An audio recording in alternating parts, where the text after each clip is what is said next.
going on, parents and teachers, and welcome to Math Help with Miss McCarthy. I'm so excited that you are here today. Just so you know, these episodes are actually powered by teachers and parents of 3rd, 4th, and 5th graders just like you. Now, parents, you know how your child brings home math homework and you're looking at the problem and you're like, oh geez, I don't even know what to do with this. And teachers, maybe you're looking ahead to the next lesson or the next unit like, oh my goodness, how in the world am I going to help my students break this down? That's exactly why I've created these YouTube episodes just for you, and you can submit your problem by going to mccarthymathacademy.com/mathhelp. When you do that, you'll be able to access the entire playlist of videos that I have, plus you'll also be able to submit your questions there. Now we're about to walk through a problem together, and after we do that, I'm going to bring you on over to my website and show you a sneak peek into the members area, where I have tons of video lessons and student guides for the skill that we're working on today, plus other 3rd, 4th, and 5th grade skills. So you're definitely going to want to stay tuned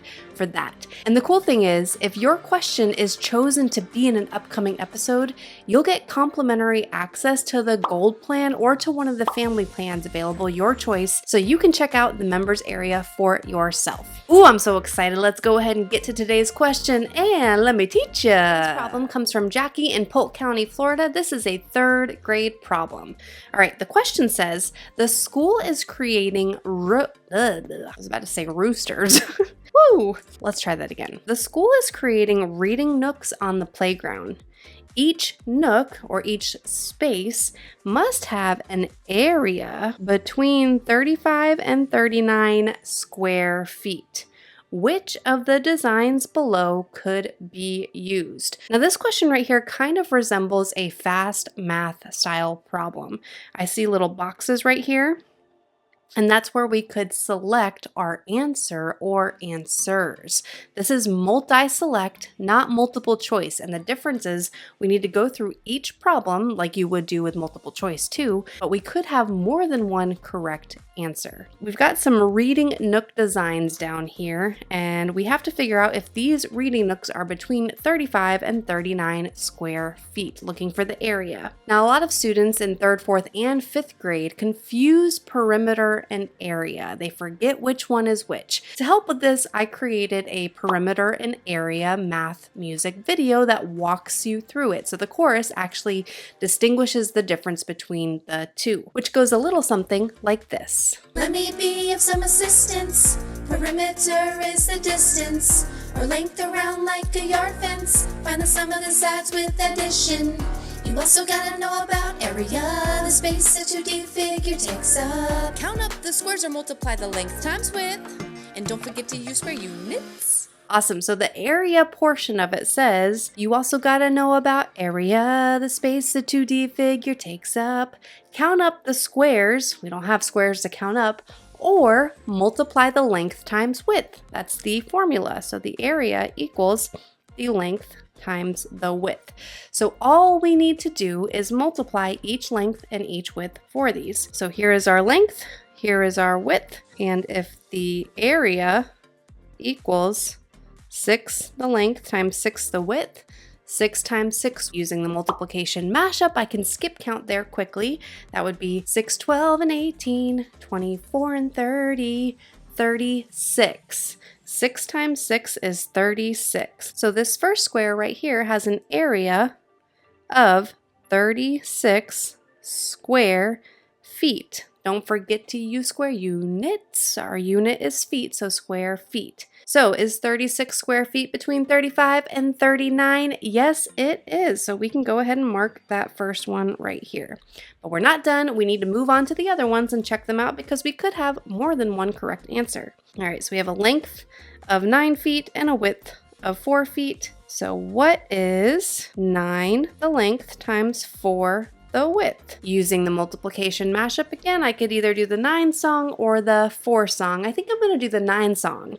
We got those 9s. 9, 18, 27. I'm just beginning. 36. Of course, there's more than one strategy to get there, but that is one using the multiplication mashup. So we have again an area of 36 square feet. Don't forget to use square units. This reading nook is also 36 square feet, which falls into the range that we need. So that would be a correct answer too. Let's slide on over and look at this one right here. All right, we have a length of 5 feet and we have a width of 8 feet. So what is 5, our length, times 8, our width? Let's count by fives. 5, 10, 15, 20, 25, 30, 35, 40. 40. So this reading nook has an area of 40. Don't forget to use square units, square feet, which goes beyond our range. Between 35 and 39, 40 is too much. So to show that I do not want this one, I'm going to just go over here and mark an X. Eliminate it. Last one, we have a length of 10 feet and a width of 3 feet. Let's find the area if we are multiplying 10 times 3. 10, 20, 30. So our area is 30 square units. 30 square, I said square units, but we have been given the units of feet, so 30 square feet. And does that fall in between 35 and 39? No, it does not, so we will not mark this one either.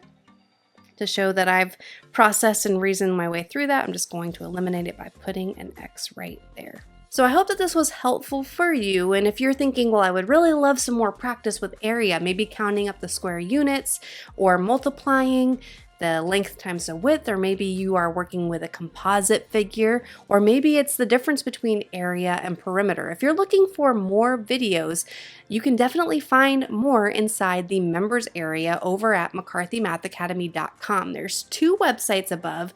You'll see the one that says /teacher. If you're a teacher, go to that one. And if you're a parent, go to the one that says /family. The family plan is very similar to the bronze teacher plan.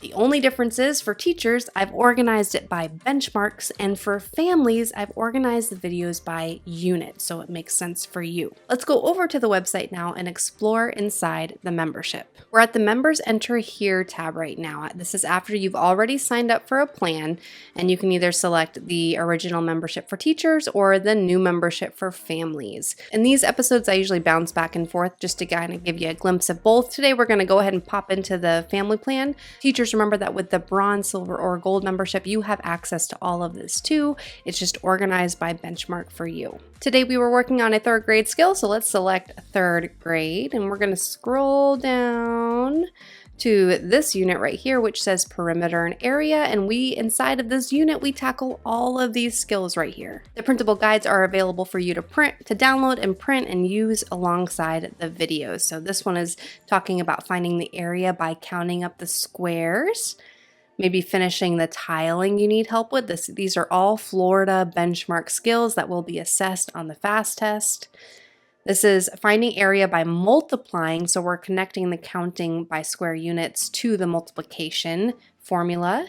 And now we're focusing on finding the area simply by using a formula like we did in today's lesson. So you can see the progression, how we're building on top of each other. We've got real world problems with perimeter and area and perimeter of composite figures. And that is what we've got inside of the area and perimeter unit.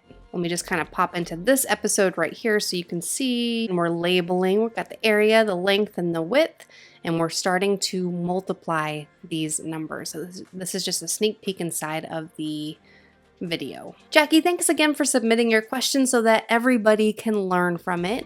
And I've already set up Jackie with her complimentary access to the family membership because she's a parent, to the family membership for 3rd grade so she can have access and get some more support with those area video lessons. That's it for today's episode of Math Help with Miss McCarthy. Remember to go to McCarthyMathAcademy.com/mathhelp where you can get free access to the growing list of YouTube episodes that I post each week, including this one, and you'll also see where you can submit your question and maybe even get complimentary access to one of the memberships in the future. I look forward to seeing you in another episode or inside of the members area. See you next time.